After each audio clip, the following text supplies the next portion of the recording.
자, 안녕하세요. 북스널 카페 여러분. 안녕하세요.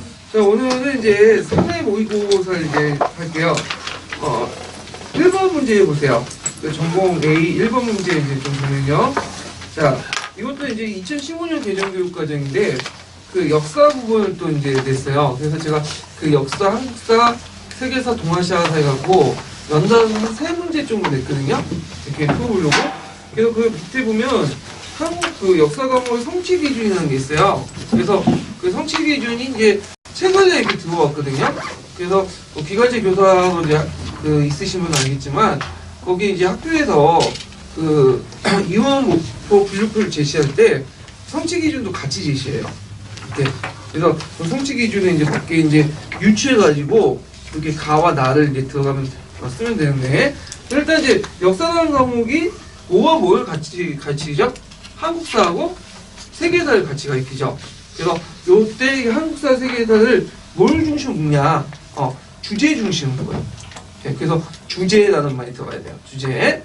그 다음에 그 나를 보면 다양한 역사 자료를 뭐 해갖고 거기에서 이제 사고활동이 있는데 거기 성취 기준에서 이제 유추해 볼 수 있는 게 뭐냐면 첫 번째로는 비교가 있죠.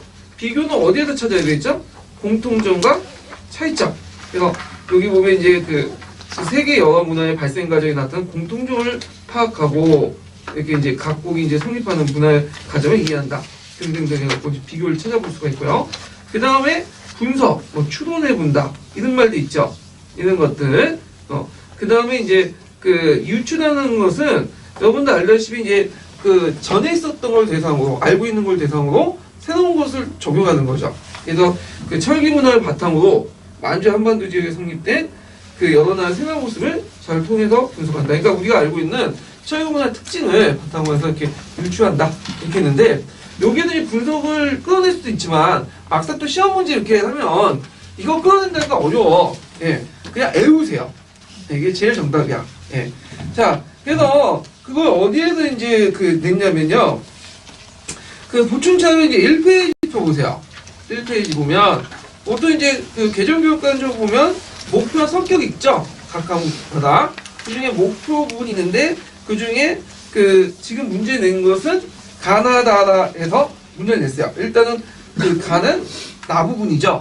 주제들 중심으로 한국사와 세계사의 정치적 흐름을 본다. 주제가 키워드고요. 그 다음에 이제 그 요구에서 라는 뭐예요? 나는 라에서 냈죠. 자, 다양한 역사 자료를 비교, 분석, 유추한다. 나오죠? 그래서 그 역사 과목 목표에서 가에서 바까지 그것도 나올 수가 있어요. 예전에 한번 시험 문제 나왔어요. 이 부분에서. 예. 그래서 이제 성격하고 목표는 키워드 중심으로 달달 외우고 들어가셔라. 이렇게 이제 말씀드리고 싶고요. 자, 그 다음에 보너스 문제를 잠깐 볼게요. 자, 이 보너스 문제 이제 사료는 어디에서 냈냐면 그 에도 시대 때 무가법 제도가 있어요. 네, 무가법 제도. 그래서 관련된 내용들이 쭉 있는데 요거는 이제 동아시아사라고 해서 아시아와 관련된 그 사료 읽기 부분이 있거든요, 책이요. 그래서 거기서 발췌했는데 자, 그 내용을 이제 보면요. 자, 이거 굳이 설명하는 거 알죠? 무슨 제도죠? 상기 권다의 제도, 창금교대라는 제도인데, 그래서 이제 목적은 뭐예요? 다이모드들 통제하기 위한 거죠. 그리고 이제 경제적 효과는 다이모드니 왕래하면서 문물교를 통해서 상업 발달에 큰 도움이 되었다. 그 외에도 도로망이라든지, 그 다음에 이제 그 숙박시설, 이런 것도 서로 이제 발달이 됐죠. 예. 그래갖고 있고, 또 문화적으로 중앙문화와 지방문화가 서로 교류가 됐다. 물론 이제 이 제도 자체는 원래 이제 시 의도는 그 의도는 아니었어요. 근데 의도하지 않게 그냥 경제 문화적인 어떤 그 교류 현상이 많이 일어났다. 이렇게 이제 기억을 해두시면 되겠죠. 그래서 상계권다의 제도는 시험 문제는 안 나왔지만 나올 가능성이 많아. 왜? 수능 문제는 나와. 수능 문제는.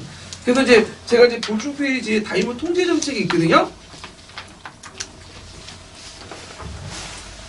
그래서 그 에도 시대 때 다이모 통제 정책이 있는데 다이모라는 사람들은 어떤 사람들이냐?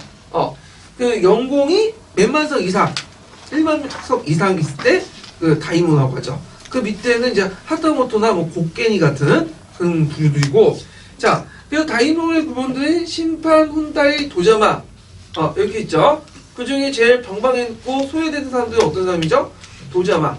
이 사람은 세키카 하이전투 이후에 에도마쿠에 충성했던 사람들이죠. 그래서 병방에 배치돼 있고, 우리가 이제 알고 있는 이제 사스만이나 조슈변 등 다 도자마 병 중에. 예. 자, 그 다음에 그 다이노를 통제하기 위해서 아까 이제 얘기한 것처럼 상키 곤타이 제도가 있고, 그 외에 되게 많아요. 그리고 이제 무가법 제도가 있고, 그 다음에 군역 제공, 뭐 일국 일성록, 막부의 소유의 성각 수리, 치수공사의 다이모를 부담하는 등등등. 다이모 통제 정책 부분도 한번 정리를 해가지고 암기해 주시는 게 좋을 것 같아요. 제 생각에는 요번에는 1번사 나올 것 같아요. 네. 1번사 이제 기타사에 묶어가지고 2년마다 한 번씩 낼 것 같은데, 요번에는 저번에 인도사 냈죠. 그러니까 1번사 한번 나오니까 1번사를 좀 한 번씩 봐두는 것도 좋을 것 같다. 그런 거죠. 자, 그 다음에 이제 2번 문제 볼게요.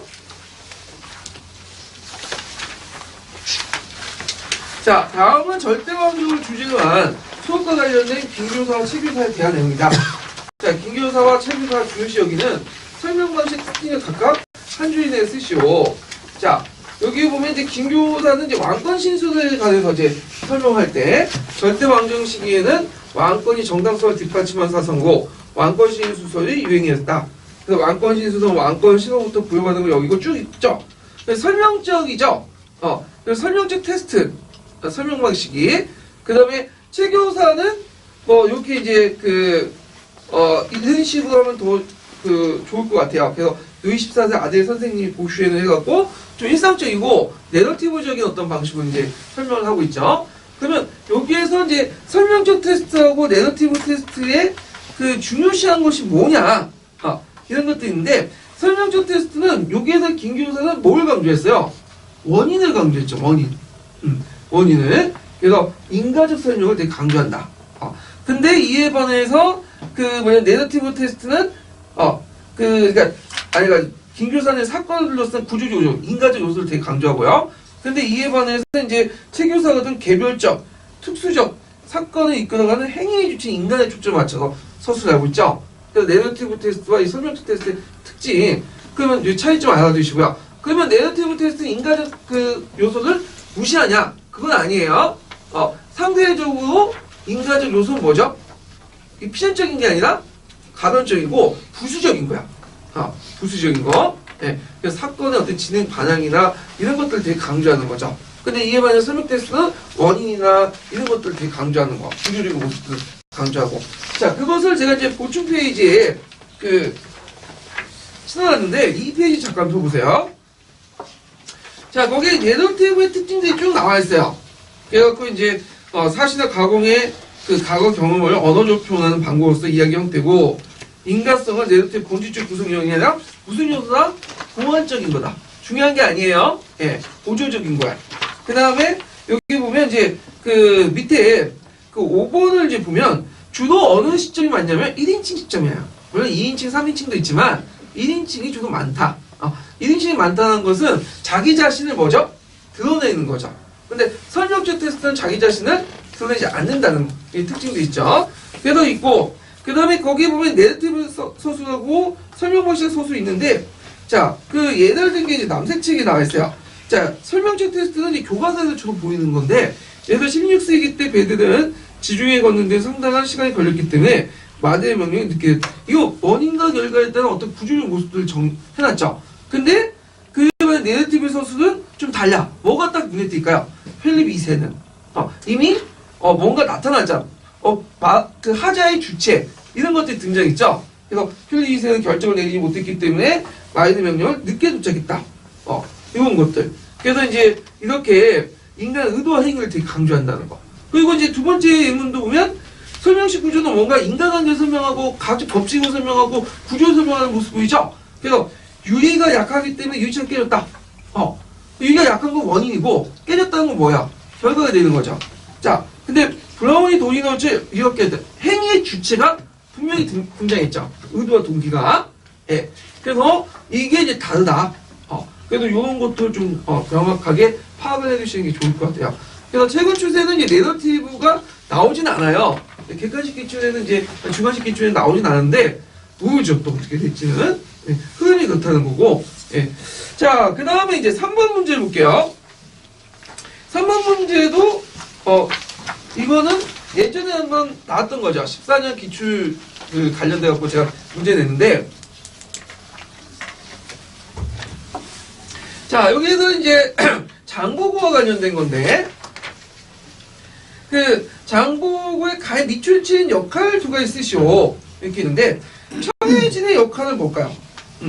청해진을 만들어서 이렇게 이제 했는데, 서남해상권을 잡고 해적으로 속타는 근거지가 되고요. 그 다음에 동아시아 무역의 중심지 역할을 했다. 이렇게 쓰시면 돼요. 예. 지리적 이점이 아니에요. 예전에 뭘 물어봤죠? 지리적 이점을 물어봤죠. 근데 지금 뭘 물어본 거예요? 역할을 물어본 거야. 그래서 지리적 이점 쓰면 틀려요. 예, 분명히 지금 물어보는 핵심 키워드가 뭔지를 잘 생각하고 쓰셔야 돼. 근데 만약 이건 유사한 문제가 나왔다. 예전에 나왔네? 지리적 이점? 써버리면 어떡하죠? 틀리는 거죠. 예. 자, 정확하게 이제 그 발문의 그 의도를 이제 정확히 이해를 해주시면 되고요. 자, 요게 이제 1차 사유의 특징. 요거 명칭 쓰라고 하는데, 요거 나오죠? 자, 요게 나는 딱 보면, 여기 제가 안 적었는데, 적선 복합원이 나오고 쭉 있잖아요? 자, 적선 복합원과 관련돼갖고, 당나라의 그 관련된, 그 장보고의 당나라 그 행적을 기록한 게 두 가지가 있어요. 두목의 변천문집하고, 그 다음에 또 하나가 요번에 그 시험 문제 냈던 그 애니의 입당국업 술래행기. 두 개가 있거든요. 예. 그래가지고 삼국사기 삼국유사는 없어요. 예. 거기에 나와 있다. 근데 여기에서 이제 적선 벅하원과 관련된 것은 어디냐? 입당국업 술래행기예요. 예. 그래갖고 애니 입당국업 술래행기 애워두세요. 그래서 장보고 관련 문제도 나올 가능성이 되게 많다는 거죠. 그래서 제가 이제 그 3페이지에 보면 통일신라 무역과 관련돼 갖고 그 쭉 있는데, 거기 이제 회의 기간 중에 이제 신라방이라는 게 있죠. 보이시죠? 신라방은 이제 그 신라의 집단 거주지인데, 이걸 이제 뭘로 이해하시냐면, 당나라는 상당히 국제적인 그 나라잖아요. 개방적이고. 그래서 이민족을 적극적으로 포용했어요. 그래서 이제 그 당나라의 그 해외 무역 기구가 뭐였죠? 시박사였죠. 시박사 부분에 변방을 설치했어요. 변방. 교과서 나와요. 변방을 원나라도 설치했는데, 변방이라는 것은 뭐냐? 요때 그 뭐냐면 일종의 방의 일종이다. 이렇게 보시면 돼요. 그래서 당나라 도시구역을 보면 방리지 아시죠? 계획도시에 방을 설치해놓고 하잖아요. 그러니까 방을 만들었는데, 그 방에 누구를 모여 살게 하냐면 이민족들 모여 살게. 이게 뭐라고 하냐면 변방인데, 변방의 한 종류가 뭐죠? 신라방이에요.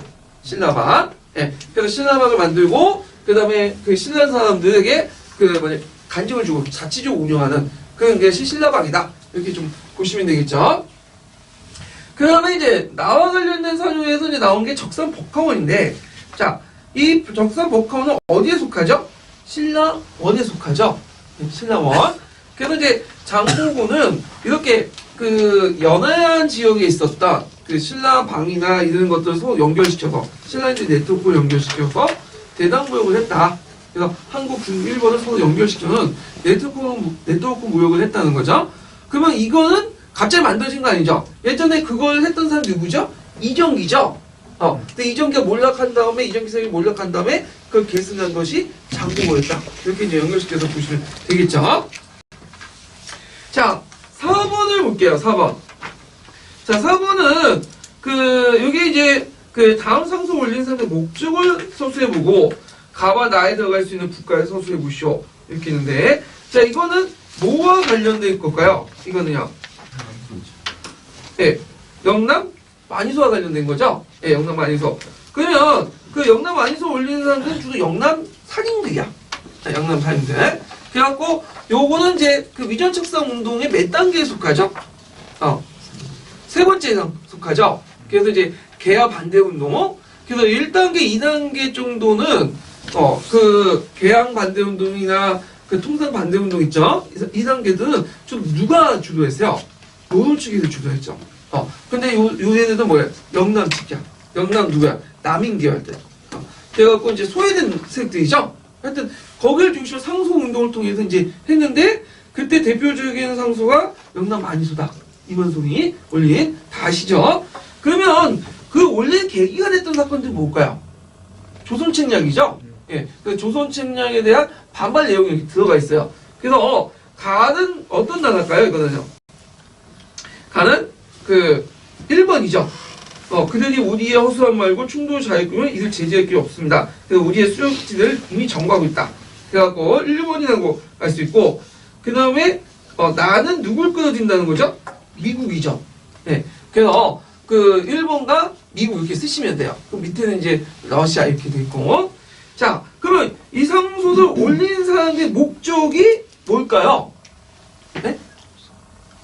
이 사람의 목적은 조선왕조의 정치 체제나 성리학적 질서를 지키기 위한 거죠. 뭐 아주 상식적인 거죠. 예. 그래서 이런 것들을 이제 쓰시면 될 것 같다. 이렇게 보시면 되고. 자, 영남 만인소도 예전에 객관식 기출문제 나왔어요. 네, 그래서 나올 가능성이 많고, 수능에도 자주 나오는 거죠. 이 부분은요. 자, 그 다음에 5번 문제 볼게요. 자, 5번 문제는 이제 그 홍무지의 정책과 관련된 건데, 자, 홍무지가 다음 같은 칙령을 내게 된 사건을 써보시오. 그리고 다음 밑줄친 내용이 지방제도의 개편이 어떻게 반영되는지 말해보시오. 자, 여기에는 이제 주요 내용은 승상제도의 폐지예요. 승상제도. 그래서 승상제도가 폐지되는 계기가 됐던 사건이 어떤 사건이냐? 호용홍의 변이거든요. 호용의 난. 네. 일종의 조작 사건인데, 그걸 계기로 해서 이제 재상제도를 폐지하고 황제권을 강화시키죠. 네. 그 외에도 남옥의 난도 있어요.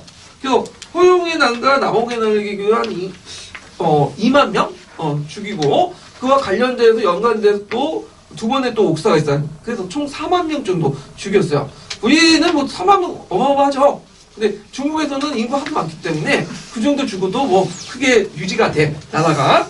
자, 그러면 위주직 지방제도의 개편은 어떻게 반영되는가? 자, 여기에서 이제 보면 그 성을 나눠 다스리고 서로 견제하듯 감히 서로 억압하지 않으며 조종의 총괄하는 바이다. 이쪽 있는데 지방인정의 특징은 뭐냐면 견제와 균형이야.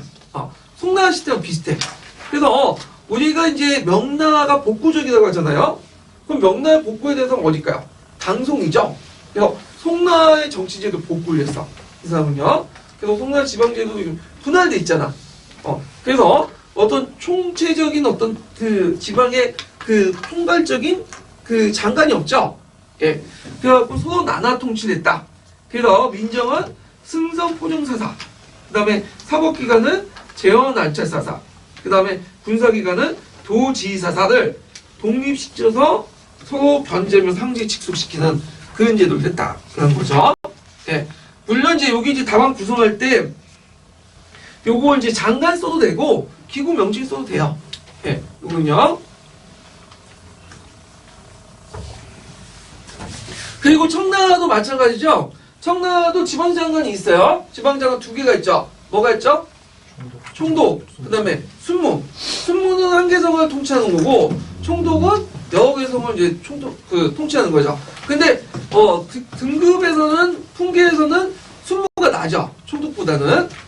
그렇지만 서로 상하 직속관계는 아니죠. 누구한테 다 직속돼 있죠? 황제에게 직속돼 있죠. 그래서 꼭 견제시키는 거죠. 견제시키는 거. 이런 것도 이제 필요하다는 거죠. 자, 그 다음에 6번을 볼게요. 6번. 자, 다음은 박교사의 인도사 수업 계획표다. 길게 경제적 배경을 서술해보고 이행 활동 내용을 제시해보시오. 이렇게 했는데, 자, 여기 보면 세포의 항쟁이 있죠. 그래서 세포의 항쟁의 원인을 파악한다. 했는데, 여기 오타가 있죠? 인자 좀 넣어주세요. 원인을 파악한다까지.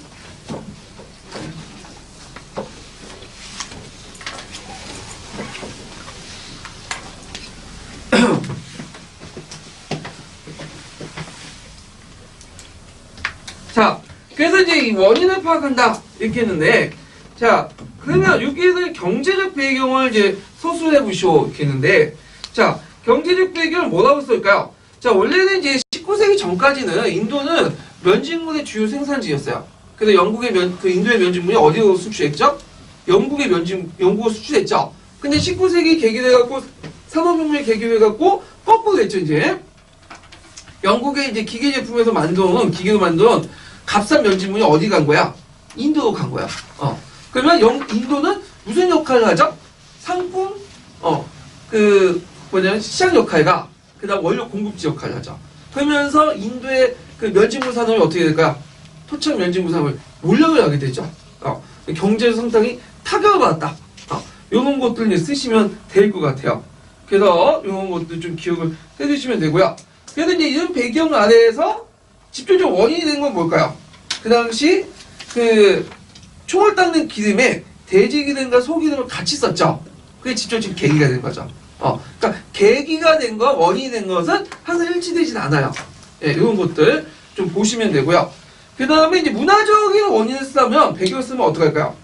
그 당시 인도인들에게 영국인은 인종적 우월감을 계기로 기독교를 개종을 강요했고, 그 다음 카스트 제도를 없애려고 했어요. 그러니까 영국인들이 보기에는 인도의 카스트 제도가 상당히 뭐예요? 야만시하고 이기한 제도야.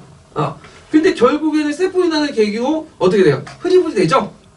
오히려 이 카스트 제도를 적극적으로 이용해서 통치를 하려고 하죠. 방향을 바꿔서요.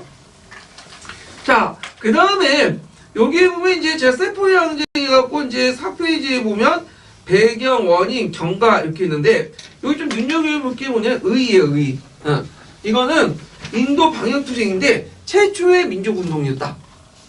그래서 인도인이라는 어떤 정체성을 가지고 했던 최초의 민족운동이었다.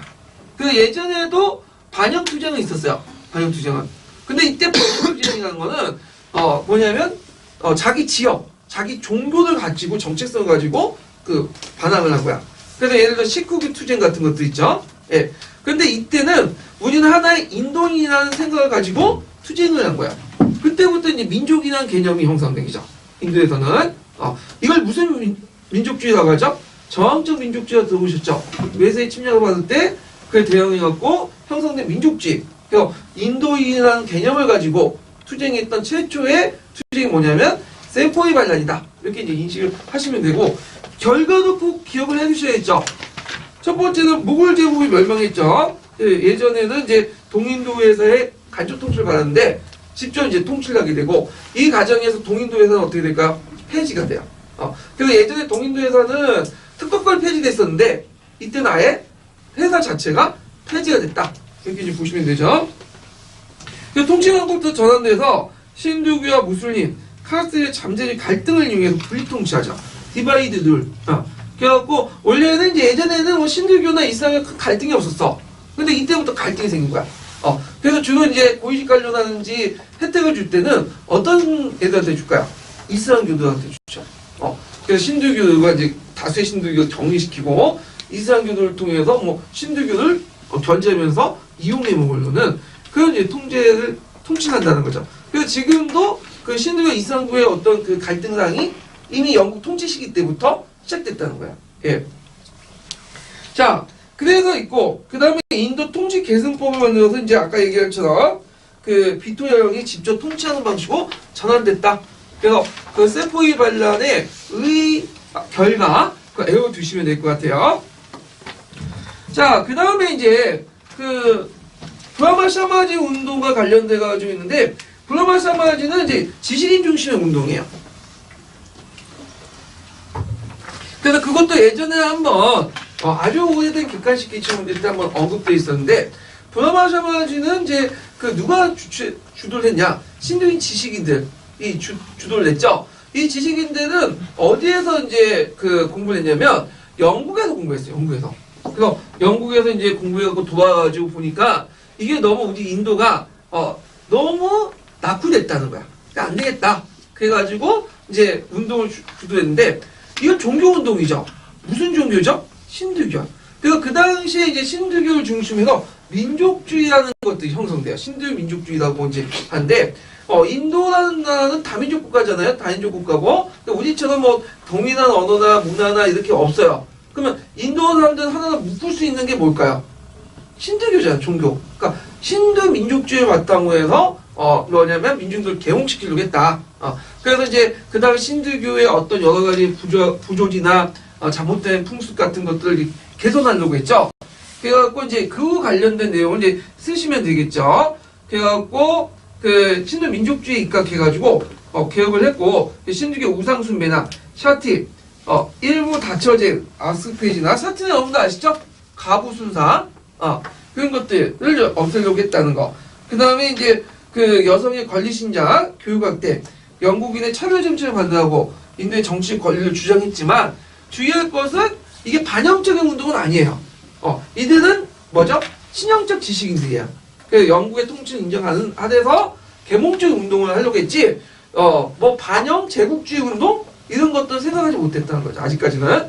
근데 그 다음 세대의 그 뭐냐면 그 지식인들은 점점 반영적인 형태로 바뀌게 되죠. 예. 그 대표적인 국민회의의 성격 변화. 그 뭐냐 처음에는 친영적이었다 몰려 넘어가요. 반영적 옮기죠. 이런 것도 이제 좀 같이 기억을 해두시면 될 것 같아요. 자, 그래서 이제 이런 내용도 있다. 인도사 관련된 부분에서 이제 그 세포양전 부분이 한번 나왔으니까 꼭 기억을 좀 해주시는 게 좋을 것 같아요. 자, 그 다음에 7번 문제는 이제 보죠. 자, 다음 비추체 내용 세 가지를 말해보고 농민전쟁이 노트북에 미친 부적절 영향 두 가지를 말하시오. 이렇게 했는데, 자, 매빙계 12조 이거 예전에 시험 문제 나왔죠? 그래서 요 매빙계 12개조 내용을 암기해 두셔야 돼요. 이 독일 농민전쟁과 관련된 것들. 그래갖고 이제 이거 제가 세 가지 쓰라고 했는데 보통 세 가지 두 가지 이렇게 쓰라고 하더라고요. 그래서 12개가 있는데 그거 다 외우기 힘들잖아요. 그러니까 세네 가지 정도만 대표적으로 외워두세요. 거기 이제 그 보충 페이지 5페이지 보면 농노제, 교회가 페이지 요거, 영주의 자의적인 사법권 제한, 지대인양, 그 다음에 공동체 소속의 토지 재산의 항수, 자의적인 상속세 부과 폐지, 성직자 종교 집회 선출 등등등. 뭐 여러분들 머리가 좋으시니까 한 4개 정도는 외워두실 수 있겠죠. 3개 쓰라고 하는데 깜빡할 수 있잖아. 생각 안 날 수 있잖아. 그러니까 4개 정도만. 12개 쓰라고는 안 나올 것 같아. 내 생각에는. 예. 그 다음에 매빙계 12주의조 그 자체도 명칭 외워두셔야겠죠. 요거 달달 외웠는데 별점 이름이 생각 안 나. 이름이. 그래서 학교 있을 때도 얘들 다 알아. 근데 얘들 이름이 생각 안 나. 그러면 이제 얘들 모르는 거지 이제. 똑같은 이치예요. 자, 그러면 이때 이제 그 루트의 반응을 이제 봐야 되는데 처음에는 루트는 누구 편이었어요?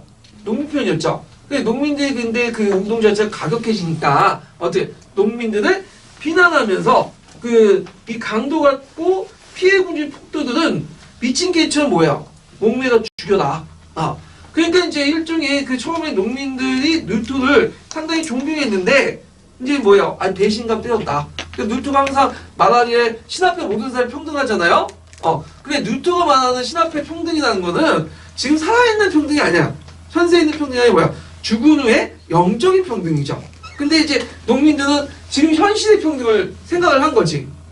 그러니까 이렇게 이제 서로 간에 잘못된 이해, 동상이몽 이것 때문에 어떻게 갈라지게 된 거죠. 예. 근데 이게 부정적으로 어떤 영향을 미쳤냐? 일단은 첫 번째로는 그 당시 원래 이게 독일 농민 반란 운동이라는 게 주 남부의 북부예요.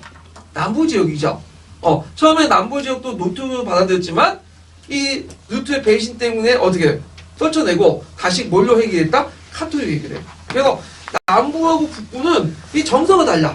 정서가. 그래갖고 그때 이제 그 프로이센은 남부야 북부예요. 북부죠. 북부는 뭘 믿죠? 루트교를 믿죠. 그러니까 처음에는 북독일 연방을 구성한 다음에 나중에 가서 남독일 연방을 남독일 집어넣잖아요. 네. 그리고 이제 프로이센의 정책 중에 문화 통치라는 게 있죠. 이 정책은 뭐냐면 그 남부의 카톨릭 세력들을 억압하려고 하는 거예요. 그러니까 그 반발해갖고 뭐가 형성된 거야? 중앙당이 형성된 거죠. 그래서 대립 투쟁을 하고 있다고. 남부와 북부가 갈등이 일어나고. 그래서 남부와 북부가 상당히 좀 문화적인 차이가 좀 강하다. 차이가 있다. 이런 건 좀 기는데 그 문화적 차이 중에 제일 중요한 게 뭐냐면 카톨릭이냐 루트교냐. 네, 이렇게. 이건 그 독일뿐만 아니라 유럽의 역사에서 종교는 상당히 중요하다는 거죠. 종교의 차이에 따라서 이게 갈등도 일어나고 그 다음에 이제 뭐냐면 그 민족도 또 갈라져. 네, 이런 것들 좀 이해를 해 주실 필요 있어요. 그 다음에 두 번째 쓰면 뭐냐? 유튜브가 철저하게 어디에 종교화해졌다? 국가 종교. 왜냐면 이때 이제 그 제후하고 농민이 싸울 때 누구 편을 들었어요? 제후, 연방 군주들 편 들었잖아. 그러다 보니까 이제 보호는 받았지만 뭐죠? 이제는 철저하게 누구에 예속되기 시작한 거죠? 국가에 예속되기 시작한 거죠. 이런 것들 좀 쓰시면 되겠죠? 자, 그래서 이제 독일 농민전쟁도 시험 문제에 나올 수 있으니까 또 공부를 해두시는 게 좋을 것 같고, 여기 더 한 가지 추가하자면, 독일 농민전쟁은 무슨 왕국 운동하고 연관되어 있냐면, 천년왕국 운동하고 관련되어 있어요. 천년왕국. 그래서 그때 이제 천년왕국 운동을 이제 이끌었던 사람이 누구냐면, 프랑스 물출한 사람이죠. 네. 그 사람도 이제 뭐냐면 독일 농민전쟁이 나니까, 이게 천년왕국의 징조를 보고 참여를 했죠. 물론 이제 참여하는 과정에서 어떻게 돼요? 죽었지만, 이런 거와 연결시켜서 좀 보시면 될 것 같아요. 자, 그 다음에 이제 8번 문제를 볼게요. 8번 문제는 이제, 러시아의 데카포리스트난이에요. 그래갖고 이제 19세기에 그 러시아는 그 한계 전시 정책 농노제가 계속 유지됐던 나라인데, 요때 이제 알렉산더 1세 때, 누가 쳐들어왔죠? 나폴레옹이 쳐들어왔죠. 나폴레옹. 그래서 나폴레옹을 물리치는 과정에서 또 나폴레옹이 영향을 받았어. 나폴레옹 자유주의와 민족주의 영향을 받으면서 이거 우리나라 러시아가 이대로해서 안 됐다. 그래서 니콜라이 1세의 그 취임식 때 젊은 장교들이 쿠데타를 일으켰어요. 젊은 장교들이. 이게 그 유명한 데카포리스트난이죠. 자유주의 운동에 영향을 받고. 그래서 근데 사전에 발각이 돼갖고 어떻게 해요? 다 잡혔죠. 상당수가 처형당했고 일본은 저 12대 유배를 갔어. 근데 이 장교들이 출신이 뭐냐? 농민 출신이 아니에요. 그 당시에 러시아 장교들은 그냥 귀족 출신이에요. 그러니까 짜스 체제 안주해서 편히 먹고 살 수 있는 사람들이야. 근데도 불구하고 자신의 기득권을 부정하고 뭐죠? 쿠데타를 일으켰죠. 대단한 의의가 있는 거죠. 예. 그리고 우리나라는 뭐와 비슷하다고 보시면 되냐면 갑신정변. 갑신정변을 일으켰던 주체들은 그 밑에 있는 사람들 아니죠. 어떤 사람들이요? 노론 자제들이에요. 그러니까 얘네들 가만히 있어도 뭐예요? 예? 먹고 살 수 있고 기득권 충분히 누릴 수 있는 삶에도 불구하고 자신의 기득권보다는 뭐죠? 국가 전체를 생각을 해갖고 일으켰던. 물론 일으키는 과정에서 상당히 미숙한 부분이 있겠지만 이게 비슷하다는 거죠. 이 맥락이요. 예. 자, 그래서 이제 이런 내용들 좀 기억을 해두시면 돼요. 결국에는 이 러시아가 크림 전쟁에서 패배했잖아요. 그래서 러시아의 낙후성을 인정한 알렉산더 2세가 농노제 폐지 등 일련의 개혁을 이제 추진하게 되죠. 그래서 농노제 폐지와 관련된 부분은 제가 예전에 한번 시험 문제 냈어요. 그래서 알렉산더 2세에 관련된 개혁 내용도 나중에 좀 정리해서 좀 봐두시는 것도 좋을 것 같아요. 자, 그 다음에 이제 8번을 볼게요. 8번. 자, 이 8번은 8번이 9번 문제 볼게요. 자, 9번 문제는 이제 역교동과 관련된 건데요. 자, 다음은 교육과정 내용 조직과 관련된 내용이다. 자, 여기 보면 가와 나에 들어갈 내용 중 원칙을 각각 써보시고, 그 다음에 나와 원칙과 관련된 기획의 방법론의 방법의 일반적 특징을 써보고, 이 방법의 논란점을 기획 내용을 고조해서 말해보시오. 이렇게 있는데, 자, 일단은 이제 내용 조직은 크게 세 부분으로 나눠져 있죠. 일단 국가 수준의 내용 조직 있고, 그 다음에 또 뭐죠? 교과서 수준의 내용 조직 있고, 그 다음에 마지막으로 수업 내용 조직이죠. 그 제일 위에 있는 내용 조직이 국가 수준의 내용 조직이야. 일명 이 교육과정 관련된 부분들인데, 자, 이때 내용 조직을 할 때 세 가지 원칙이 있어요. 원칙. 계열성, 계속성, 통합성. 그래서 이제 있는데, 그 중에 시험 문제에 많이 나오는 것은 종족 조직인 계열성이죠. 그래서 이 계열성이라는 건 내용이 단순하고 복잡한 걸로 선행돼서 기초해갖고 이제 정해되는데, 초등학교 생활사, 중학교 정치사, 고등학교 문화사, 뭐 이렇게 예전에 교육과정에 가면 단순 복잡, 그 다음에 구체적인 추상적인 거, 무슨 법이죠? 계열성 중에 제일 많이 쓰는 게 환경학대법이죠. 환경학대법. 그래서 계열성 관련된 부분도 요번에 교육과정 부분에 나왔죠. 그래서 환경학대법을 하니까 이게 좀 문제가 있다. 이것만 쓰는 거. 그래서 계열성 학부에서 다른 방법을 썼죠. 뭐죠? 녹색책에 나와 있어요. 학급별로 뭐죠? 내용을 달리하는 방법이죠. 중학교에서는 정치사, 그 다음에 고등학교에서는 뭐 사회경제사, 그 다음에 대외관계사, 사상사 뭐 이렇게 달려있잖아. 계열성 학과예요. 계열성이라는 건 예전에 배웠던 거와 새롭게 배운 내용은 좀 차이를 두는 거예요. 예. 자, 그래서 여기에 가와 나에 들어갈 것을 일단 계속 반복한 것은 계속성이잖아요. 그래서 나는 뭘까요? 계열성이죠. 계열성의 구체적 반복으로서 여기에 들어가는 기는 환경학대법이고, 환경학대법 일반적 특징을 쓰시면 돼요. 그래갖고 이제 환경학대법도 이제 시험 문제 많이 나오죠. 어떻게 써야 될까요? 학습 영역을 가족이나 이웃같이 학습자 생활 주변의 소재부터 출발해서 지역생활의 생활 소재도 거쳐서 국가나 국제사회의 범위를 확대한 거죠. 공간적 계열화야. 공간적 계열. 그래서 이해 방처럼 뭐 생활사, 정치사, 그 다음에 사회문화사, 경제사 쭉 나가잖아. 확대되잖아. 그러면 요 환경학대법은 역교동학대법을 좋아하는 게 아니야. 왜 좋아하는 게 아닐까요? 이거는 이하제 이론이죠. 영역 중립 이론이죠. 그러니까 맨날 비판받아. 비판적 써야 돼. 비판적. 그래갖고 이제 거기에 이제 비판적은 뭐냐? 자, 구체적으로 경험할 수 있는 쉬운 것이 쉬운 반면 추상적으로 경험할 수 없는 것이 어려운 문제에 대한 논란의 여지가 많다. 오히려 추상적인 부분이 더 그 얘들에게 쉽게 다가올 수도 있다. 이렇게 주장을 하는 사람도 있죠. 그래서 여기 외에도 이제 그 환경학대 비판 내용이 많아요. 근데 그 녹색책에 있는 내용만 이제 제가 발췌해서 쓴 거예요. 그 관련된 부분들만. 그래서 환경학대법의 비판 내용도 꼭 기억을 해두셔야 된다는 거. 그래서 예전에 한번 시험 문제 나왔던 것이 환경학대법에 대한 비판에서 가르치는 방법만 달리하면 충분히 어린애들한테 뭘 가르치, 고대사도 가르칠 수 있다. 그래서 이견이 제시한 게 뭐죠? 이항 대입법이냐. 자, 그래서 예전에 한번 그 당군 신화를 이항 대입법에다가 그 설명하시오. 문제 나왔죠? 환경학대법에 연구해갖고 비판 내용들이야. 자, 그래서 이렇게 이제 연결시켜서 보시면 되고요. 자, 그 다음에 이제 10번 문제 볼게요.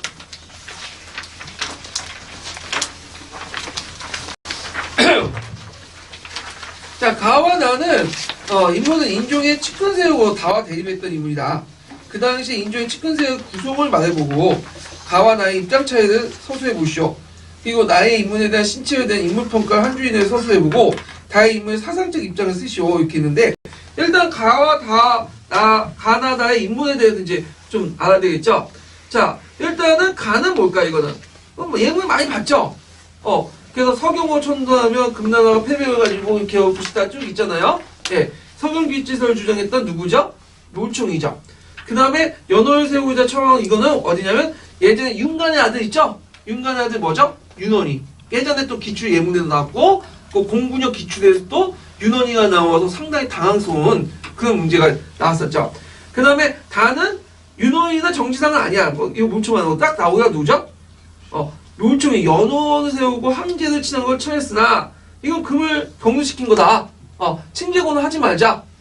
이렇게 되는 건 보수적인 김부식이죠. 김부식. 자, 그러면 가와 나는 일종의 이제 어디다 묶어요? 서경파로 이렇게 묶죠. 서경파. 가는. 그래서 이제 있는데 자, 여기에서 측근세력들은 뭐냐? 주로 서경 출신들이다. 이렇게 보시면 돼요. 주로 이제 다 같은 김부식 같은 사람들은 뭐예요? 이 사람들은 개경 출신들이죠. 이 개경 출신들은 한 3, 4대 동안 그 뭐냐면 거기에 이제 벼슬 하면서 문벌 귀족화되는 거예요. 그러면 있는데 그 당시 뭐 가거제도를 할 때 이제 서경 세력들에게 상당히 우대를 해줬거든요. 일종의 지역부 커터를 많이 해줬어. 할당을. 그러다 보니까 많은 신진 그 관료들이 어떤 사람이 서경 세력들이야. 그래서 서경 세력들이 주로 이제 왕권을 강화하는 그런 역할을 했고 특히 이제 어디에 많이 몰려있냐면 내시식에 많이 몰려있어요. 내시식. 내시는 지금은 어떤 의미죠? 내시는 한간이죠. 근데 그 당시에 내시는 한간이 아니에요. 왕의 측근 세력들이야. 지금 문고리 3인방처럼 측근 세력들이에요. 예, 측근 세력들. 그래서 그 당시 이제 인종 때 들어가면 예종 때나 숙종 때도 있지만 문벌 귀족 세력들이 강하지않아요. 그러니까 이제 왕권이 자신을 강화시키기 위해서 왕이 자신의 권한을 강화해서 그 서경파들을 적극적으로 등용해서 그 내시에 포진을 시키고 이들을 이제 이용해서 왕권 강화시키려고 했거든요. 그래서 요런 세력이다 이렇게 보시면 되죠. 물론 이제 윤원인 같이 윤간아들 윤원이는 엄밀히 말하면 이건 서경파는 아니죠. 어디 파야? 개경파잖아. 문벌 귀족이잖아요. 근데 가끔씩 뭐예요? 그 강남 좌파처럼 이게 이제 생각이 다른 사람들이 나오잖아요. 예. 그래서 사는 곳은 그 개성이지만 실제 그 지향점은 석영하고 비슷해. 석영파하고. 이렇게 이제 이해를 해주시면 되는데 문제는 같은 이제 석영파 안에서도 의견 차이가 있다는 거죠. 그러니까 가와 나의 차이를 쓰는 건 그걸 쓰라는 거야. 자, 가는 모총이나 이런 정치상 같은 사람들은 어떤 거냐? 이 사람은 원래 고향이 그 석영이잖아요. 그러니까 석영으로 가라. 석영청도를 주장해요. 그래서 그 금국정부나 연호사원까지 입장이 동일하지만 그 윤호이는 석영청도를 원하지 않아. 근데 모총이나 정지상 같은 사람들은 석영파는 어디야? 석영청도 원해요. 이게 달라요. 그래서 여기까지는 동일하죠. 연호사용하고 금국정부. 근데 석영청도는 원하지 않는. 이게 정지상의 생각이라는, 아니, 윤원희의 생각이라는 거죠. 자, 그 다음에, 여기에 보면 이제, 가와 나 입장 이렇게 쓰시면 되고, 그 다음에, 여기에서 이제 신체적 평가를 볼게요. 신체적 평가. 자, 여기에서 이제 나의 신체적 평가인데, 시에 맞지 않는 모총의 권고망동으로 인해서 중국상의 10세인 김부식의 문제에 타도되어 우리 민족의 어떤 이거 제가 요걸 좀 잘못 쓴 것 같은데 원래 나인문인데 요걸 좀 지우세요.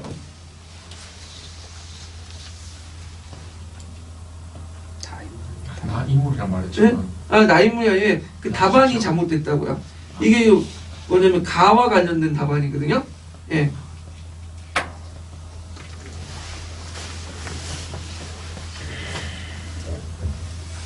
예, 이렇게 있는데, 나인문에 대해서 이제 이거는 가인문에 관련된 거야. 네, 가인문에 관련된 거고, 나인문은 누구죠? 예, 윤원이죠. 윤원이에 대해서 상당히 안타깝게 생각했어요. 그래서 윤원이의 어떤 합리적이고 이런 것들 받아들이지 못한 것을 상당히 안타깝게 생각했다. 이렇게 쓰시면 돼요. 예, 합리적인 어떤 생각들을. 이거는 모총에 대한 거야. 모총. 그래서 우리가 이제 안타깝다고 했잖아요. 모총이 신체호가 이때 안타까운 대상은 누구냐면 모총이 아니에요. 모총이 아니라 누구냐면 윤원이야. 윤원이의 생각이 상당히 합리적이고 안타까운데 이 모총이 이제 권고만다고 해갖고 쟤들 그걸 이제 뜻을 계속하지 못했다. 그래서 요것을 비판한 거야. 그래서 만약에 가라고 쓰라면 요걸 써야겠지만 나를 쓰라면 뭐라고 하냐면 상당히 안타깝게 생각했다. 이렇게 쓰시면 돼요. 요것이 이제 모총의 관련된 평가예요. 신체호. 그러니까 모총이 나는 평가다. 예전에 역사전원에도 한번 나왔거든요. 우리가 안타깝게 생각하는 주체는 뭐냐면 모총이 아니라 윤원이다. 이렇게 생각하시면 되죠. 예. 그래서 이렇게 답을 좀 고쳐주시고요. 자, 그래서 올릴 때 제가 곤쳐서 올릴 거예요. 이 부분은요. 자, 그 다음에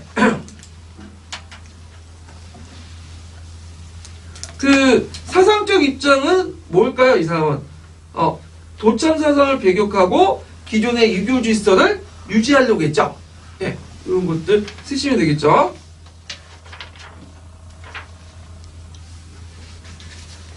그래서 이제 개경파하고 서경파의 어떤 사상적 입장 이런 것도 좀 비교해서 좀 보시면 될 것 같아요. 보충페이지 6페이지에 보면 모총의 서경천도 운동의 성격이나 원인, 경과, 의 이렇게 쭉 있거든요. 이렇게 이제 보시는데 이것도 이렇게 좀 보시면 되고. 자, 그 다음에 이제 11번 문제 볼게요.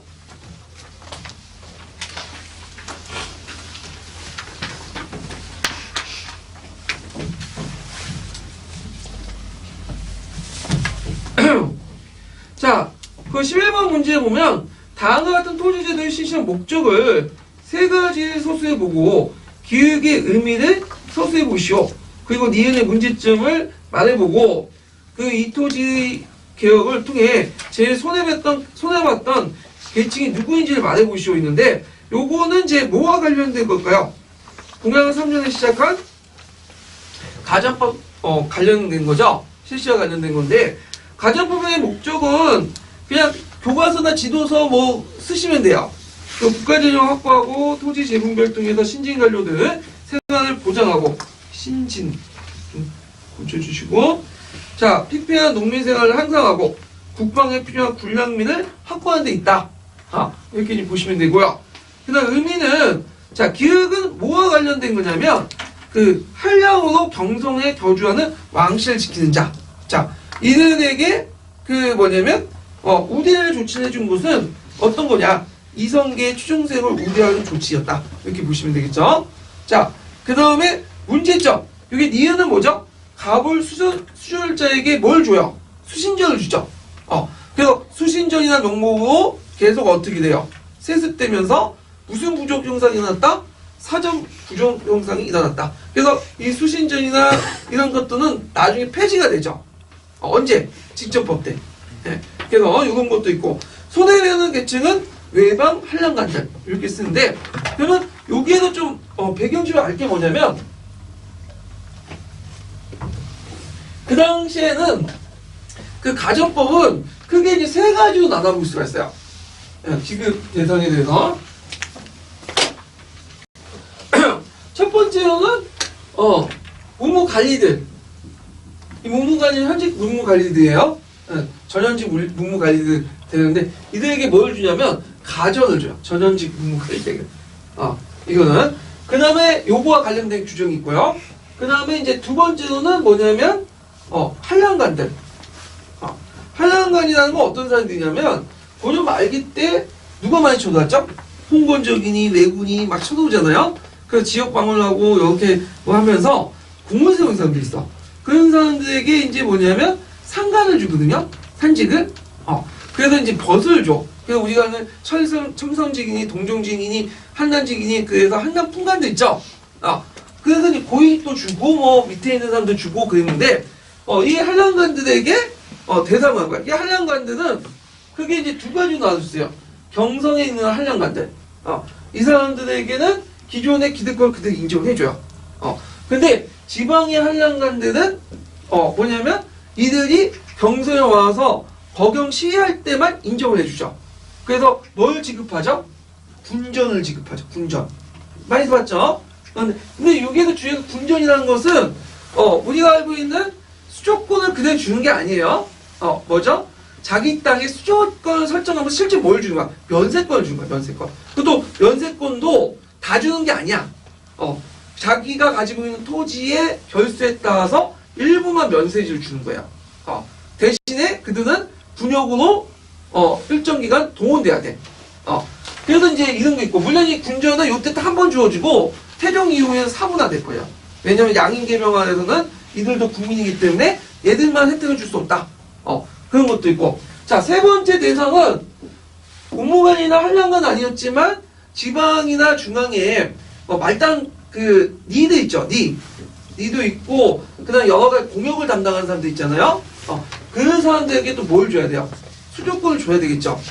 그래서 수조권에 관련된 내용들이 요게 가전법을 가지고 있다는 거죠. 그러면 농민은 있을까 없을까? 농민은 없어요. 포함이 안 되는 거예요. 그거는요. 예, 그런 거 연결시켜서 좀 보시면 될 것 같아요. 그러면 여기에서 제일 손해본 계층은 어떤 계층이냐? 어느 계층? 지방 한량간 계층.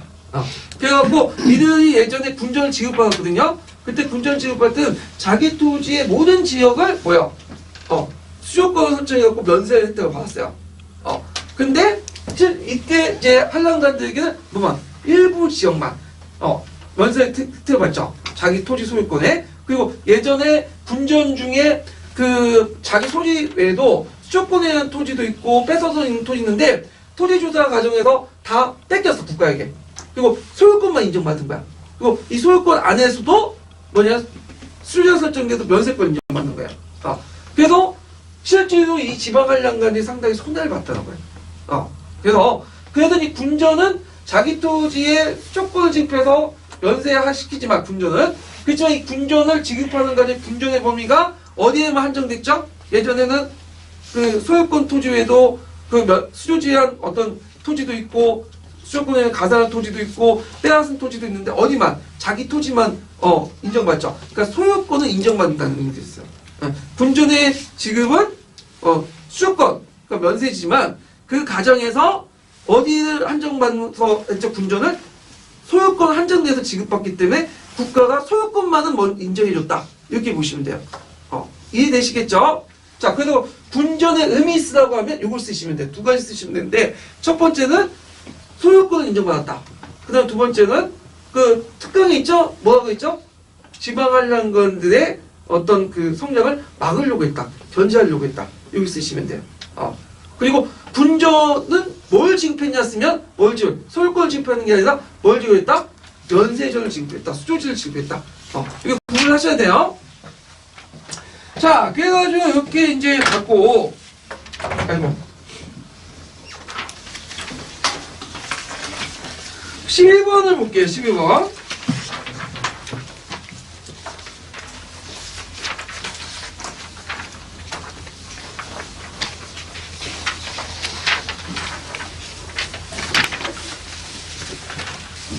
자, 가다의 공통된 주장을 서술해보고 이와 같은 토지 개혁 방안을 제시했던 경제적 배경을 말해보시오.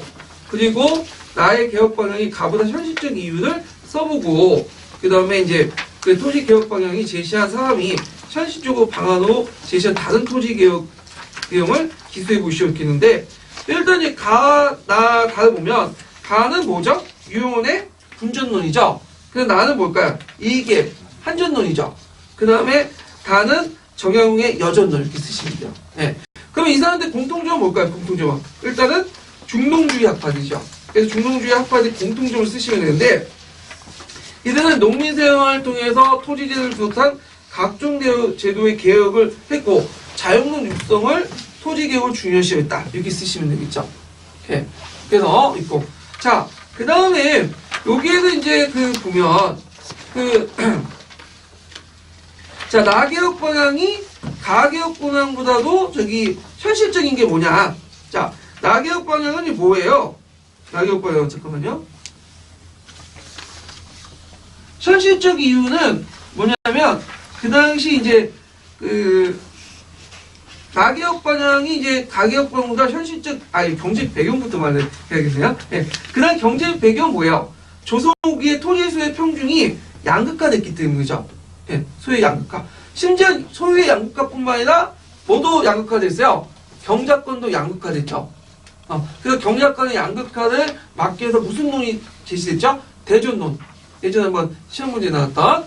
자, 그 다음에 여기에 현실적 이유는 뭐냐? 자, 일단은 그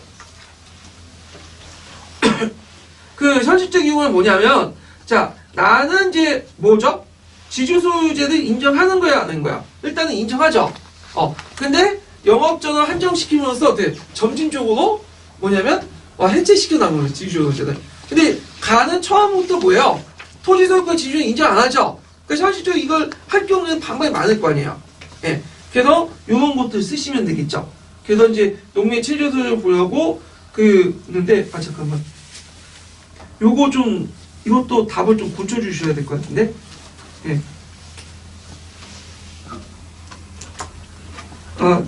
여기 답을 고쳐주는 게 아니라, 요 한 가지 더 추가해 주세요. 지주전호제하고, 그 다음에, 소유권 있죠? 소유권 일단은 인정하고, 이렇게 고쳐주시면 돼요.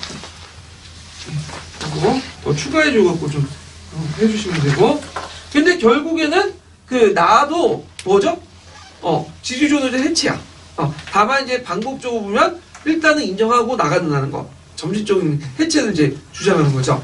자, 그 다음에 여기에 보면 이제 정정제 내용이 있는데 이 정정제 내용을 쓰는 거야. 그럼 여기는 다는 뭐예요? 여전제죠. 근데 여전제는 현실적이지 못하잖아. 그래서 이제 자기가 노력할 만큼 가져가는 거잖아요. 노동력의 만큼. 근데 현실적이지 못할 때 정전제인데, 정전제는 우리가 이제 생각할 맹자의 정전제로 생각하면 안 돼요, 이건. 맹자의 정전제를 재해석했죠. 재해석한 정전제예요. 그래서 그 재해석한 정전제를 제가 적어놨거든요. 그래서 보유 노동자가 지에 따른 농민들의 차등적으로 지급을 하는데, 자세한 내용 부생 5권에 있어요. 한번 읽어보세요. 부생도 부특강도 있고 부생도 있으니까 노동력에 따라 지급한 재해석하는 그 정전되다. 이렇게 기억을 해주시면 되고요.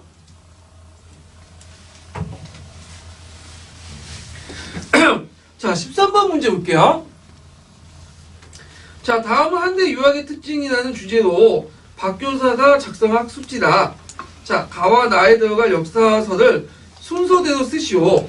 그리고 기획의 내용을 서술해보고 니은과 관련 있는 유학자의 그 유학의 문제점을 써보시오. 이렇게 했는데, 요거는 요번 문제를 한번 약간 비틀어갖고 문제를 냈어요. 자, 여기 보면 이제 청인상서는 예전에 나왔죠. 그래서 그 황제는 청해명을 받아서 국가를 통치하기 때문에 황제의 처리에 따라 인정을 베푸면 상소의 기운을 보이지만 황제가 무도하면 제의를 통해서 징계한다. 그래서 여기에서 이제 청인상을 그 한당유학적인 어떤 그 정치 모습을 볼 수 있는데, 한당유학에서는 이렇게 있죠. 청이 있고 그 다음에 황제가 있죠. 인이 있고, 황제의 대변자, 그 사람의 대변자는 누구예요? 황제잖아요. 그래서 이제 그 황제가 정치를 못하잖아요. 정치를 못하면 뭐예요? 여가가 기괴한 영상들을 내려주죠. 뭐 가뭄 들거나 홍수 들거나 막 이걸 뭐라고 하면 제의라고 해. 그래서 제의설이라고 하죠. 그래서 이제 삼국상이나 삼국유사를 보면 항상 나라가 망하거나 어떤 왕이 죽거나 어떤 불길한 그 사건이 터지면 그 앞에 분명히 이상한 형상들이 일어나. 하늘에서 핏물이 막 피비가 일어난다든지, 그 빨간에 어떤 피 색깔 그 비가 내린다든지, 그 다음에 뭐 이상한 그 여우가 와갖고 갑자기 사람 변신한다든지, 뭐 이런 그 기괴한 현상들이 일어나죠. 자, 그리고 황제가 정치를 잘하면 뭐죠? 하늘의 상승 징조를 보여줘요. 그래서 이렇게 그 사람의 대변은 황제에 따라서 천이 책임을 부과한다. 이런 내용들인데, 문제는 이제 그 황제는 누구한테만 책임지면 되는 거죠? 하늘에 책임질 수 있죠? 하늘만. 그렇기 때문에 스스로 책임을 안 진다는 거죠. 그래서 황제권을 강화시키는 데 이용했다. 이 청인상원선 동준서가 처음 주장한 건 아니에요. 예전에 이제 있었던 건데, 동준서가 뭐죠? 체계화시켰다고 보시면 돼요. 체계화시켰다는 거. 그래갖고 이제 이 한당유학적인 사고방식이 후대 계속 가. 그래갖고 이때 한당유학적 사고방식의 특징은 황제만이 정치적인 어떤 주체다. 이렇게 사고방식이죠. 그러니까 한당유학적인 사고방식 깨뜨린 게 뭐냐? 성리학적 사고방식이죠. 성리학은 요 천을 상대로 해석하지 않고 뭘로 해석한다고 했죠? 천리로 해석한다고 했죠? 그래갖고 정치는 황제뿐만 아니라 누구도 같이 해야 돼. 신하도 같이 해야 돼. 사대부도. 이를 같이 뭐냐면 그 받아서 잘 드러내기 때문에. 그래서 뭘 주장한? 공치주의 주장하죠. 이게 이제 성리학적인 어떤 정치가 나고 한당유학적 정치가 차이가 있다. 그래서 우리나라도 조선 초창기 때는 아직까지 한당유학적 사고가 있었죠. 근데 사임들이 지출하면서 16세기 때 뭘로 바뀌어요? 네? 공치주의. 그러면서 붕당의 의미도 부정적에서 긍정적으로 바뀌잖아요. 네. 그것과 연결시켜서 좀 보시면 된다. 이렇게 이제 보시고 생각하면 되고요. 자, 그 다음에 이은 한대 특징적인 항공정학 뭐와 관련된 유학이죠? 홍구학이죠. 그래서 이제 시험 문제에서는 홍구학의 내용을 물어봤어요. 홍구학의. 근데 저는 이제 홍구학의 내용을 알고 있으니까 문제점을 자, 홍구학의 문제점이 뭘까요? 홍구학의 문제점. 유교의 철학적 해석이나 사상으로서의 발달을 가져오지 못했다는 거. 다만 뭐만 캐는 거야? 자꾸만. 자꾸 해석만 매몰돼 있죠? 거기에는 어떤 철학적 배경이 없어. 근데 이에 관해서 도교라든지 그 다음에 우리가 불교라든지 다 뭐가 있죠? 형이사학적인 어떤 철학적 배경이 있죠. 그러니까 이제 당나라 때 밀리기 시작한 거야. 그러니까 안 되겠다. 그래서 당나라 때 말기 때 이제 한유나 유종원 같은 사람들은 그 유학을 해석할 때 자꾸 해석뿐이 아니라 자꾸 해석을 중점하는 게 아니라 그 뭘 끌어들이죠? 선종의 어떤 사상을 끌어들이죠. 그래서 이와 기니 뭐 이런 걸 끌어들여갖고 해석하기 시작하잖아요. 그래서 그것을 정리하고 송나라까지 계속 넘어가서 최종적으로 정리해서 했던 사람이 누구예요? 주의라는 사람이죠. 주의. 그래서 이 주작 성리학은 뭐가 있어요? 홍구학에 없는 이와 기라는 게 있어. 그래서 이와 기를 가지고 이 세상을 다 설명을 해. 형사학적 사상을 가지고. 그래서 이제 그 특징이 보인다는 거죠. 그래서 이제 이 홍구학 관련된 내용을 쓰시면 되고요. 그 다음에 청인상설 가는 뭐에 들어가죠? 청인상을 주한 건 금문학파. 나는 뭐죠? 공문학파죠. 예. 그 다음 참고로 거기에 이제 그 홍구학을 비판하는 사람들이 등장하죠. 그래도 이제 한나라 때 후한 때 들어가면 국민공을 중심으로 홍구학을 그 홍구학을 비판하는 사람들이 등장하는데 이제 후한 때 그 당시 대표적인 사람이 이제 제가 보충전에도 이제 신났던 그 다음에 왕충이라니 왕부라는지 이런 사람들이죠. 그래서 그 금문경 중심의 어떤 것들을 비판했고, 그 다음에 당나라 때는 한유나 유종훈 이런 사람들이 비판을 한 거죠. 그래서 제 생각에는 왕충 정도는 기억을 해주시는 게 좋겠어요. 왕충의 농령인데 창의상성이나 뭐 사후 인간 정신을 부정하고 철저히 유물론자로 이렇게 중국에서 평가받는 사람인데 이 사람 되게 유명해요. 예. 그래서 이런 것도 왕충이나 이런 사람도 나올 수 있다 그런 거죠. 예. 자, 그 다음에 이제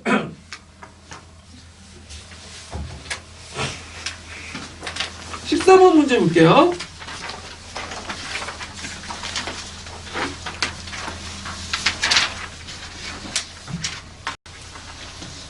자, 자료 A와 B는 소련의 기억력이다.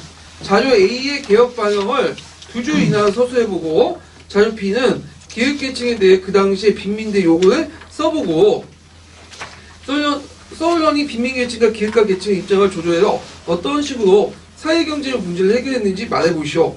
그리고 소련의 정치개혁이를 자료 A를 고려하여 기술해보시오. 이렇게 있는데, 자, 일단은 이제 문제를 풀어보면요. 일단 이제 그다음 소련이 살았던 시대는 BC 6세기 때죠. 그 BC 6세기 때는 이제 그리스가 해외 진출이 되게 많아. 식민 활동도 많고. 그래서 식민도시와 모시 간의 어떤 교육을 통해서 상공업도 발달되고요. 그다음에 니디아로부터 뭐도 도입되죠? 화폐제도도 도입이 되죠. 그러면서 이제 상공업이 발달하면서 여러 가지 사회경제적 문제가 일어나요. 왜냐하면 못 먹고 못 사는 사람은 더 못 살게 하고 못 살게 되고 잘 먹고 잘 사는 사람은 더 잘 살게 되죠. 그래서 양극화 현상들이 일어나죠. 가난한 자와 빈자 간의 양극화 현상들이 일어나고요. 그래서 부유한 평민을 중심으로 해갖고 중장보병 활동하게 되죠. 그래서 이들이 정치적 권리를 주장하면서 부유한 평민들과 그 다음에 귀족 간의 갈등이 일어나죠. 그래서 부유한 평민들과 귀족 갈등은 소련은 어떤 식으로 해결했죠? 금권 정치. 그래서 재산의 소유에 따라서 정치의 차별을 두는 금권 정치를 했고, 그리고 가난한 자와 그 다음에 부자에는 어떤 식으로 얘기했어요? 그 당시 가난한 자는 빚을 못 갚으면 어떻게 노예에 팔렸죠. 그래서 채무에 의한 노예가 되는 걸 금지시키고 그 기존의 채무를 탕감시켜줬죠. 예, 이런 식으로 이제 해결하려고 했다라는 거죠. 그래서 이제 여기에서 물어보는 거 보면 기계층은 뭐예요? 자신의 부를 이용해서 그걸 위압적으로 행사하는 자들. 누구죠? 상공업을 통해서 등장했던 부유한 평민계층이죠. 자, 이에 대한 당시 빈민대 요구들을 써보고, 요구는 뭐였을까요? 그 당시, 대지주도의 토지를 재분배해야 된다. 이걸 쓰셔야 돼요. 네, 이게 이제 어디 있냐면, 11년 개정 교역사 지도서에 있어요. 왜냐면, 토지를 재분배해야지만 어떻게 돼요? 그 당시 이제 먹고 살 수 있죠. 그래서 그 당시 부유한 상공업자들은 자신이 모아둔 재산을 어디로 사들였냐면 토지를 많이 써요. 대농장. 그래서 그 당시 이제 일반 농민들도 몰락을 하거든요. 그래서 일반 몰락한 농민들이 상당수가 뭐가 되는 거야? 노예로 팔린 거야. 이런 거 이제 연결시켜서 봐야 된다는 거죠.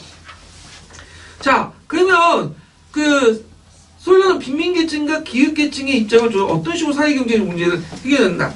자, 토지 분배는 해야 되는데 그거는 안 돼. 소유권을 건드는 거기 때문에. 그래서 차선책으로 빈민 중에 노예로 전락한 사람들을 다시 풀어주고 그 다음에 채무를 탕감해줬죠. 그래서 서로의 입장을 조정해줬다. 근데 근본적인 문제겠어요? 근본적인 문제는 아니야. 왜? 빚은 탕감됐지만 빚이 생길 수밖에 없는 구조죠. 왜냐면 빈민들이 또 생활하다 보면 어떻게 돼요? 빚이 쌓이잖아. 그럼 그런 문제를 해결하면 토지를 어떻게 돼요? 줘야 되잖아요. 이걸 안 주는 거야. 그것을 해결했던 사람이 누구냐? 페이시스타토스죠. 페이시스타토스는 그 빈민들이 노예가 되는 걸 뿐만 아니라 당연히 그건 근본적인 문제에 뭐야? 토지 문제까지 건든 거야. 그래서 그 사람이 이제 민중 영합주의 정책을 했다고 하죠. 근데 솔로는 그거 못했죠. 왜? 서로 간의 계급 간의 균형을 지켜야 되니까. 예. 자, 이런 것들 좀 보시면 되고요.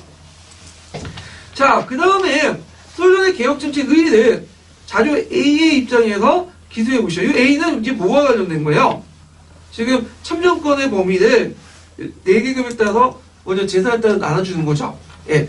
자, 그러면 근권정치하고 연결시켜서 이제 얘기를 해야 되는데, 일단은 그 서계에 이제 보면요.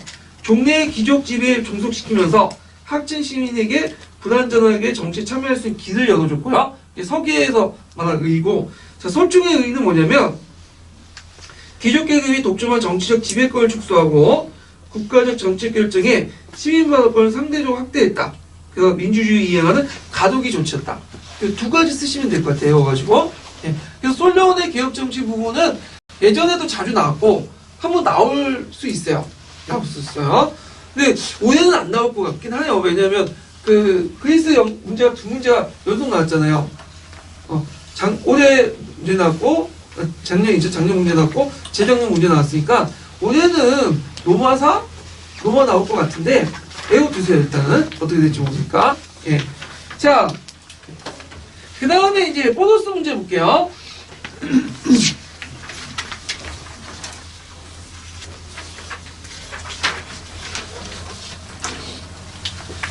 자, 다음 1차 사료 명칭을 써보고 그 당시 교황이 독일의 면벌부, 면제부를 판매한 목적이 무엇인지 써보시오.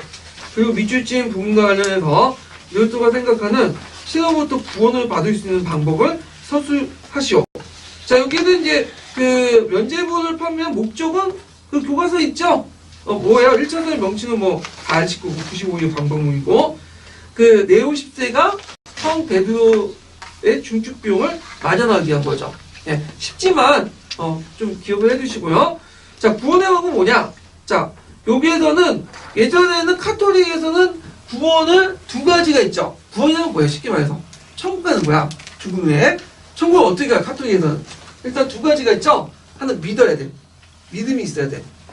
그 다음에 믿음까지만 있으면 안 돼. 또 하나 있어. 그러면 성사, 선행을 해야죠. 선행.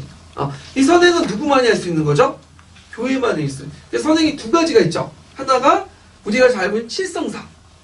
근데 칠성사 가지고는 내가 가지고 있는 죄를 다 씻지 못해. 그래서 20%는 뭘로? 이거 대사. 대사라는 것은 이제 그 자기 자신에 대해서 뭐냐면 채찍질을 가해갖고 고통을 느끼게 한다든지.